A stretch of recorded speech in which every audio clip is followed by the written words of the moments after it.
Good morning and potentially happy NFL trade deadline day. I am Tom Downey. We have mere hours before the 2022 NFL trade deadline arrives and then goes, where you can make no more trades. We're going to break down the latest and have some trade targets and candidates for the Cowboys. The final video, unless they make a move. And Jerry Jones this morning had some interesting comments about a potential trade. We've got some things mildewing around. Of course, you use the word mildew, by the way. Mildewing around that could have some interest. We've got some things we are entertaining. We've got some things that are coming our way. Jerry also said this: don't get too far out on the edge of that seat. I'm not. If it comes, it will come quick. But a better chance of nothing happening than there is happening here. I'm standing by the track. When the train comes, I'm ready to hit the caboose and not let it go by me. I can grab that caboose in the next few hours. Phrasing, I think, first of all here. I will make note. The Cowboys are making calls. They're receiving calls. They are being active this year. Does not mean a trade will happen, but they are involved maybe a bit more so than what they've been in the past. I think they know that the NFC is very gettable this year. So we'll see if a trade happens. But they are involved in offers and talks and all that good stuff. We'll break down some names I've heard linked to them as well. But first, what is the percent chance the Cowboys make a trade today? 5, 10, 25? Sound off right now in the comments. And of course, make sure you guys are subscribed. If the Cowboys make a trade, we will break it down for you. It should be worth noting that the link the Cowboys to player has not really happened this year, which I do find at least interesting. Maybe that's more of a free agents thing, but still. If there's a trade, we will cover it. YouTube.com/@CowboysTV. Make sure you guys are subscribed. I want to begin today's show with some more Bradley Chubb conversation. As near as I can gather, there is a bit of a bidding war going on for Bradley Chubb, who is, I think, the gem of this year's trade deadline, a young, talented, highly impactful edge rusher. There are not many of those available, though the Panthers are turning down offers of multiple future firsts from the Rams. The Jags might not want to trade Josh Allen. Chubb, though, I do think is very much available. And because he's the best player on the Denver Broncos team, I think the Cowboys are one of the teams in the market for Bradley Chubb. Now, it'd be immensely expensive. I would be shocked if it wasn't at minimum a second-round pick and more, and it could get into a first-round pick bidding war for Bradley Chubb if Denver decides to move him, but they're not that great this year. They need the draft capital. They paid Randy Gregory, have young edges. Chubb could make some sense there. He also, I think, fits for the Cowboys. Everyone goes, you got to fix the run defense. Your problems on run D have been your edges setting contain and keeping players inside. When opposing teams get out wide, the Bucs did it. The Bears did it with immense success. That's the problem. Tank Lawrence has been awesome. He lost contain a few times against Justin Fields, but people have been going left. Bradley Chubb would fix that problem. It would also allow you to play Micah some on the off-ball situations, especially in rundowns. Then on passing downs, oh my God, it's Tank Lawrence, it's Micah, it's Bradley Chubb. That's a giant Super Bowl with their NASCAR package level of pass rush product. So it would be expensive. Don't get me wrong. But I would not 100% rule out Bradley Chubb to Dallas. What I want you guys right now to do is name a player who you want to go trade for. Sound off in the comments section. It's the pinned comment action, so head down there and drop a name in the comments.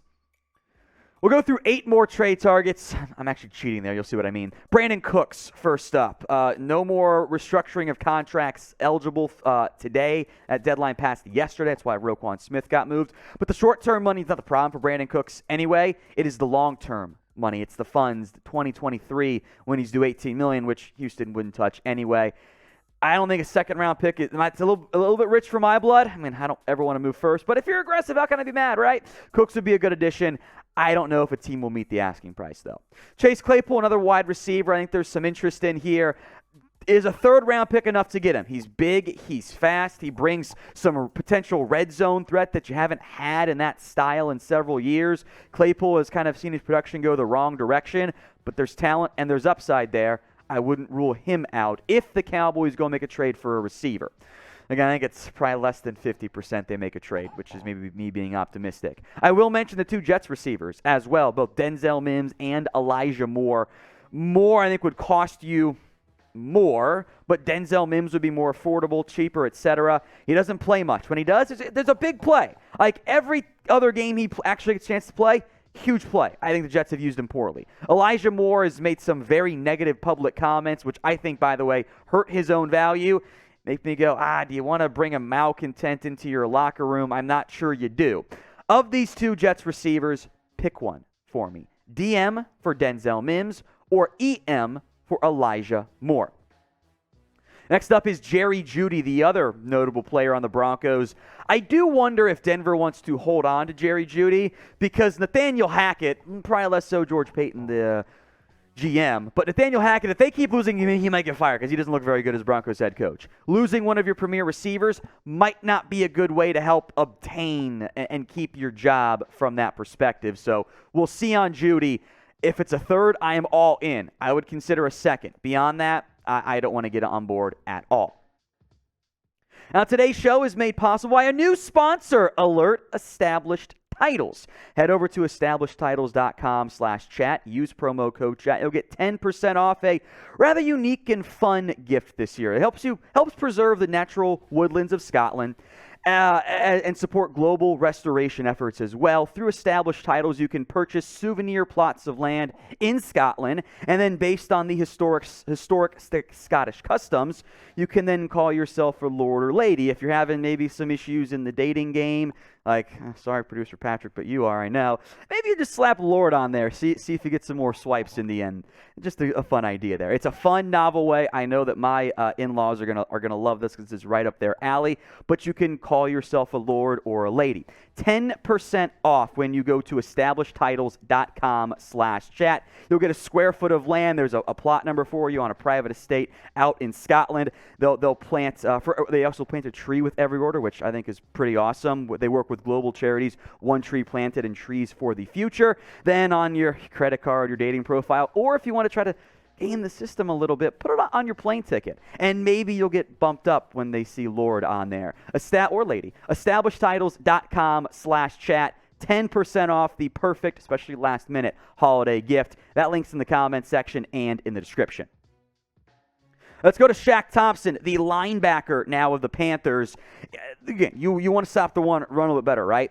It's not your interior defensive lineman that's been your issues. It's been really, I think Van Ash played pretty well this year, too, outside of a couple missed gaps. That happens to everybody. Thompson is still a good run stopper. Not a premier coverage guy like maybe he was earlier in his career. But if you don't want to play Damone Clark and Jabril Cox big snaps yet, which I understand, and you're not trusting Anthony Barr right now, which I also understand, Shaq Thompson is a Panthers player who I think could actually get dealt.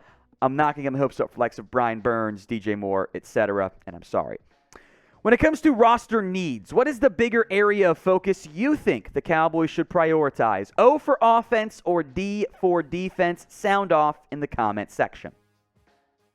We'll stick with defense here in the back half. Nice offense, defense. It's fun, right? Stephon Gilmore, the Colts cornerback, who I don't know if he's available. This is heavy speculation by me, although the Colts did just fire their offensive coordinator. So we'll see what happens on that one. Gilmore is not prime Stephon Gilmore. That does need to be made quite clear, but he'd be an upgrade over Anthony Brown, who I've been pretty underwhelmed by so far this season. Let's go to Grady Williams next up here, the Browns cornerback, who is very much on the block. That should not stun anybody. I don't know if he's an upgrade over Anthony Brown. Williams has been an inconsistent player in Cleveland, even just getting snaps, which I think should raise some red flags because the Browns they beat the Bengals, but they're still kind of a mess overall here. Williams, meanwhile, is not a high-end impact player, but he's probably better than Deshaun Wright. So if you get a day 3 pick, I'd have interest.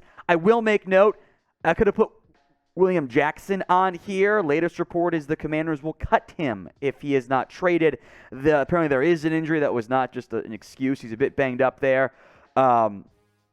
Unclaimed, he's a free agent. His salary is offset, so he basically gets the minimum. He could be a cheap free agent signing if you want. Finally, Josh Allen, the Jags edge. If you really want to go big and don't win the potential bidding war for Bradley Chubb, Josh Allen is a name to consider. I don't think the Jags would trade him away. I think that's still a young core piece for them in the same mold as Brian Burns, but young, impactful edge rusher. All speculation on that one. Some of the other ones were less speculation, more informed stuff, but we'll see. Now, at noon today, Central Time, 1 p.m. Eastern, I will be live for the 2022 NFL trade deadline on Chat Sports. We'll have all the news as it happens, the rumors. We'll break down everything. Come join us, youtube.com/@chatsports. Links in the comments in the description of today's show. Final thoughts before we go. The Cowboys are a bit deep along the defensive line. Also, I meant to make Gallimore defensive tackle, but you guys know what I mean.